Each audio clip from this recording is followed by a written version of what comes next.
করবো আমি বুঝে দিচ্ছি। বসো ভাই, বেয়াদবি করিয়েন না, বেয়াদবি ঠিক নয়। বসে যান, ধৈর্য ধরেন, মানুষ সবাই সবাই মানুষ। বসুন। মাশাআল্লাহ, আলহামদুলিল্লাহ। তো ভাই আমি বলছিলাম আলকামাকে যে অসুখ হয়েছে, এই অসুখটা তার স্ত্রী কখন ডাক্তার দেখিয়েছে? জি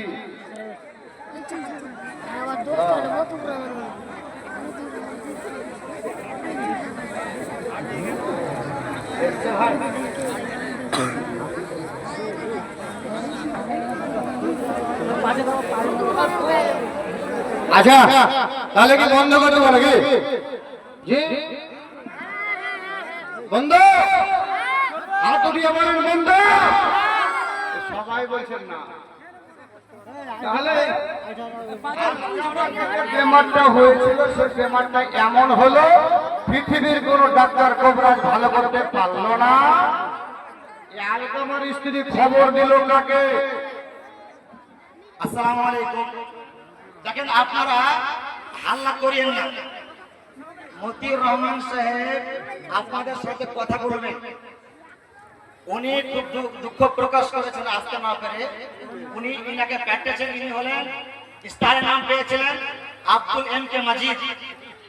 উনি ভিডিও কলে গল্প করে আপনার সাথে দেখতে চাই যে আপনারা কত ভালোবাসেন। আর উনি কথা দিয়েছেন যে ইনশাআল্লাহ আমি 1 মাসের মধ্যে এই এলাকা আসবো এবং সাক্ষাৎ করব। ওরা দিয়েছেন, আপনারা সবাই বসেন। উনি ভিডিও কলে সবাইকে দেখবেন। উনি, আমরা এক্ষুনি কথা বলে এলাম। আর উনি বলেছেন যে এলাকাবাসীকে আমি খুব ভালোবাসি, আমার সালাম দিবেন। আর আব্দুল মাজিদ ভাইকে পাঠিয়েছেন উনি। তো আপনারা একটু বসেন, শেখ একটু আলোচনা করবেন, তারপরে ইনশাআল্লাহ উনি কি বলেছেন আব্দুল ভাই আমাকে শুনাবেন। আচ্ছা সাদালে ভাই, এই সময় আর বেশি নিচ্ছি না।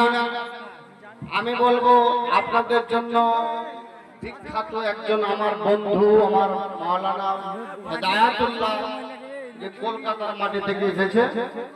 গত মাসের সামনে এই মাসেরই 3 তারিখে আমি ছিলাম বাংলায়। হেদায়াতুল্লাহর সাথে আমার আলোচনা হয়েছে। সেদিন তিনি বক্তব্য রেখেছেন। কলকাতা থেকে এসেছেন উনি, খুব সুন্দর ভাষণ রাখেন। এবং এই যে এখনকার বর্তমানের যুগে কি হচ্ছে সেসব জিনিসকে নিয়ে তাল লাগিয়ে মিল লাগিয়ে বক্তব্য হয়, অবশ্যই শুনতে পাবেন আপনারা। জি ভাই, তাই আমি বলছিলাম যে ওই আলকামার স্ত্রী যখন ডাকলো, আল্লাহ রাসূল আপনি বাড়িতে আসুন, আমার স্বামী ভালো হয় না। আলকামার বেমারকে দেখার জন্য, বেমার পুরুষের জন্য যখন আসলেন, আসার পরে যখন দেখছেন যে একবারে মরমর অবস্থা, ওর স্ত্রীকে জিজ্ঞেস করছে, আচ্ছা বলো তোমার কি শাশুড়ি মা বেঁচে আছে?